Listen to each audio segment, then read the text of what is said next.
ओम नमो भगवते वासुदेवाय। नमस्कार। न्याय वैशेषिक दर्शन की मूक्स की कक्षाओं में आपका हार्दिक स्वागत है। जैसा कि हम क्रम में बताते चले आए हैं आपको कि हमने प्रारंभ से न्याय वैशेषिक दर्शन के सामान्य पदार्थों का सामान्य परिचय दिया था। अब हम उसी क्रम में एक एक पदार्थ का विशेष विश्लेषण करने जा रहे हैं, जिसमें प्रथम पदार्थ है प्रमाण, जिसमें प्रत्यक्ष प्रमाण की चर्चा हम कर आए हैं।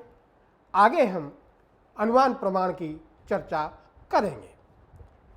प्रत्यक्ष के बाद उत्पन्न होने वाला ज्ञान अनुमान कहा जाता है। अनु पश्चात मिति अनुमिति, अनुमिति अनुमानम। प्रत्यक्ष के बाद उत्पन्न होने वाला ज्ञान। प्रत्यक्ष से हम किसी वस्तु को देखते हैं, फिर यदि उस वस्तु से संबद्ध कोई दूसरी वस्तु हमको नियत साहचर्य से ग्राह्य है तो हम उसका परोक्ष ज्ञान करते हैं, उसे हम अनुमान कहते हैं। अनुमान को परिभाषित करते हुए न्याय सूत्रकार महर्षि गौतम ने लिखा, अथ तत्पूर्वकम त्रिविधम अनुमानम पूर्ववत शेषवत सामान्य तो दृष्टं च। तत्पूर्वकम माने प्रत्यक्ष पूर्वक। प्रत्यक्ष यहाँ दो प्रकार का अभिलषित है, व्याप्ति ज्ञानात्मक प्रत्यक्ष एवं पक्षधर्मता ज्ञानात्मक प्रत्यक्ष। व्याप्ति क्या है? साहचर्य नियमो व्याप्ति। उदाहरण के लिए यत्र यत्र धूमः तत्र तत्र वह्निः, यत्र यत्र हेतुः तत्र तत्र साध्यम्। अतः जहाँ जहाँ हेतु है वहाँ वहाँ साध्य है इत्याकारक साहचर्य नियम ही वस्तुतः व्याप्ति है। इस साहचर्य नियम का ज्ञान करने के बाद जब हम पर्वत पर हम धूम को देखते हैं तो अविच्छिन्न धूम रेखा को देखना ही पक्षधर्मता है। पक्ष में हेतु का ज्ञान वस्तुतः पक्षधर्मता ज्ञान है। पक्ष किसे कहते हैं? कहा संदिग्ध साध्यवान पक्ष। पर्वतो बन्हीमान नवा, पर्वत पर हमको ये संदेह है। अब संदिग्ध बनने वाला जो पर्वत है उसे हम पक्ष कहते हैं। इसको सामान्य रूप से हम कहें तो पक्षा साध्यवान नवा, ये सामान्य संशय होता है और पक्ष पर हेतु जो दिखाई देता है उसे हम पक्षधर्मता कहते हैं। जैसा विशेष ज्ञान धूमवान पर्वत, यह विशेष ज्ञान है। सामान्य रूप से इसको हम कहें तो हेतुमान पक्षः, तो किसी भी पक्ष पर हेतु का दिखाई देना ये पक्षधर्मता ज्ञान है। साहचर्य नियम व्याप्ति ज्ञान और पक्ष पर हेतु का दिखाई देना यह पक्षधर्मता ज्ञान कहा जाता है। अब इन दोनों ज्ञानों के बाद अनुमिति की प्रक्रिया का स्वरूप यह है कि व्याप्ति ज्ञान पूर्वक पक्षधर्मता ज्ञान होता है, फिर व्याप्ति स्मरण होता है, उसके बाद परामर्श होता है। परामर्श क्या है? तो व्याप्ति विशिष्ट पक्षधर्मता ज्ञान ही परामर्श है। व्याप्ति की जैसे हमने पूर्व में बतलाया, यत्र यत्र धूमः तत्र तत्र वह्निः इति साहचर्य नियमो व्याप्ति। फिर पक्षधर्मता ज्ञान धूमवान पर्वतः, यह ज्ञान हुआ। तो पर्वत पर धूम को देखकर हमको व्याप्ति का स्मरण होता है। फिर एक विशिष्ट ज्ञान उत्पन्न होता है, वह्नि व्याप्य धूमवान पर्वतः। यह जो वह्नि की व्याप्ति से विशिष्ट हेतु का पर्वत पर ज्ञान है इसे हम परामर्श कहते हैं। इसका सामान्य आकार होगा साध्य व्याप्य हेतुमान पक्षः। इस सामान्य ज्ञान के बाद आगे हमको अनुमिति होती है वह्निमान पर्वत, क्योंकि जहाँ साध्य व्याप्य हेतु होता है वहाँ साध्य का होना निश्चित है। तो वह्निमान पर्वतः यह एक विशेष स्थल का अनुमानक ज्ञान है। साध्यवान पक्षः यह सामान्य ज्ञान होगा। इस अनुमिति की प्रक्रिया में व्याप्ति ज्ञान करण होता है, परामर्श व्यापार होता है एवं अनुमिति फल होती है। अनुमान तीन प्रकार का है, पूर्ववत, शेषवत एवं सामान्य तो दृष्ट।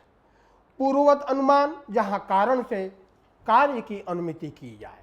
पूर्व माने कारण, वह जहाँ लिंगत्वेन ज्ञापक है कार्य का उसे हम पूर्ववत अनुमान कहते हैं। जैसे आकाश में मेघ दिखाई दे जाने पर आगे वृष्टि होगी, ऐसी हम अनुमिति करते हैं। मेघोन्नत्या भविष्यति वृष्टि ही, तो यहाँ मेघोन्नति कारण है और वृष्टि कार्य है, ये पूर्ववत अनुमान हुआ। शेषवत जहाँ कार्य के द्वारा कारण का अनुमान किया जाए। शिष्यते इति शेषः कार्यम, जो कार्य है वही जहाँ लिंगतया ज्ञापक हो उसे शेषवत अनुमान कहते हैं। जैसे नदी वेग बढ़ गया, नदी में पूर्णता आ गई, तो उसको जान करके हम अनुमिति करते हैं जाता वृष्टि, कहीं ऊपर के देश में वृष्टि हो चुकी है इसीलिए नदी में वृद्धि हो गई है। तो यहाँ नदी का वेग उसकी पूर्णता कार्य है और वृष्टि जो पूर्व में हो चुकी है वो कारण है। तो जहाँ कार्य से कारण का अनुमान हो उसे हम शेषवत अनुमान कहते हैं। तीसरा प्रकार है सामान्य तो दृष्ट। सामान्य रूप से दो वस्तुओं का नियत साहचर्य गृहीत करके फिर एक धर्म के ज्ञान से जब हम दूसरे धर्म का ज्ञान करते हैं तो वह सामान्य तो दृष्ट अनुमान होता है। जैसे एक स्थान से दूसरे स्थान पर गई हुई वस्तु में हम क्रिया देखते हैं, यह वस्तु क्रिया वाली है क्योंकि यह पहले दूसरे स्थान पर थी, अब दूसरे स्थान पर दिखाई दे रही है। इस प्रकार जो जो स्थान से स्थानांतर पर प्राप्त होता है वो क्रिया वाला है, ये व्याप्ति हमारे सामने उपस्थित होती है। अब हम अनुमिति कहते हैं कि चंद्र तारकादि भी गति वाले हैं। क्यों? क्योंकि वो एक स्थान से दूसरे स्थान पर दिखाई देते हैं। तो ये सामान्यतः एक स्थान से दूसरे स्थान की प्राप्ति और गतिमत्ता इनका साहचर्य है। इस सामान्य साहचर्य के द्वारा हम अनुमिति करते हैं, यह सामान्य तो दृष्ट अनुमान है। अनुमान विद्या त्रैकालिक पदार्थों को विषय करती है। न्यायशास्त्र को वस्तुतः अनुमान विद्या कहा जाता है, आन्वेषिकी विद्या कहते हैं, न्याय विद्या कहते हैं। यह प्रदीप सर्व विद्यानाम उपाय सर्वकर्मणाम आश्रय सर्वधर्माणाम शश्वदान्वेषिकी मता, इस प्रकार से प्रशंसित है।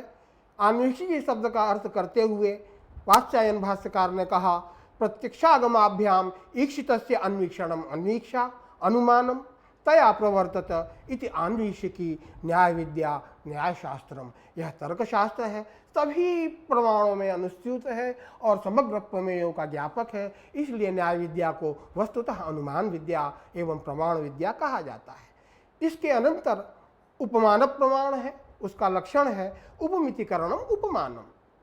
प्रसिद्ध साधर्म्यात् साध्य साधनम उपमानम, यह सूत्रकार ने कहा। प्रसिद्ध वस्तु का सादृश्य देख करके अन्य वस्तु के नाम का उसके साथ संबंध जोड़ लेना, यही उपमिति है। संज्ञा संगी संबंध ज्ञानम उपमिति। सादृश्य ज्ञान तो गो सदृशो गवय एक उदाहरण है। गवय जो नील गाय है वह गाय के सदृश होती है, ऐसा वाक्य हम सुन करके प्रसिद्ध गाय का साधर में सादृश्य गवय में देखते हैं। सादृश्य है क्या चीज? तो कहते हैं तद भिन्नत्वे सति तदगत भूयो धर्म वस्तु। गो भिन्नत्वे सति गोगत लोम लांगुल खुरादि मत्वम। जैसे गो का आकृति स्वरूप है वैसे ही गवय जंगली गाय की भी आकृति स्वरूप होता है। अब हम गवय क्या है ये हम नहीं जानते। जब जंगल में जाते हैं तो गो के सदृश पिंड को देख करके यह गवय पदवाच्य है, यही गो सदृश है, इसे ही गवय कहना चाहिए। तो संज्ञा संगी संबंध ज्ञान ये उपमिति रूप हो जाता है। इस प्रकार सादृश्य ज्ञान के द्वारा हम संज्ञा संगी संबंध ज्ञानात्मक उपमिति को जानते हैं। उपमान प्रमाण में सादृश्य ज्ञान करण होता है। गो सदृशो गवयः इत्यादि जो अतिदेश वाक्य है उसका अर्थस्वरण व्यापार रूप होता है और संज्ञा संगी संबंध जो गृहीत होता है गो अयम गवय पदवाच्य इत्यादि, यह वस्तुतः फल है। इस उपमान प्रमाण का हम आयुर्वेद में प्रयोग करते हैं। जहाँ हमें किसी औषधि के बारे में मालूम नहीं है तो गुरु हमें निर्देश करता है यथा माशस तथा माशपर्णी। माशपर्णी नाम की एक औषधि है। जैसे माश होता है जो उड़द है उसी के पत्तों के सदृश माशपर्णी के पत्ते होते हैं, तो शिष्य जंगल में जाकर के माशपर्णी ले आता है। यथा मुद्गस तथा मुद्गपर्णी। मुद्ग एक धान्य है मूंग, उसके पत्तों के सदृश मुद्गपर्णी औषधि होती है। यह सादृश्य ज्ञान के द्वारा जंगल में जाकर के उस औषधि का परिचय प्राप्त करके परिचयन करके वैषज्य के लिए ले आता है। अतः उपमान प्रमाण भी अपने स्थान पर अत्यंत महत्वपूर्ण है। इस प्रकार अनुमान प्रमाण और उपमान प्रमाण इन दो प्रमाणों का परिचय हमने प्राप्त किया है। इति शम पूर्णमदः पूर्णमिदं पूर्णात् पूर्णमुदच्यते पूर्णस्य पूर्णमादाय पूर्णमेवावशिष्यते। ओम शांति शांति शांति।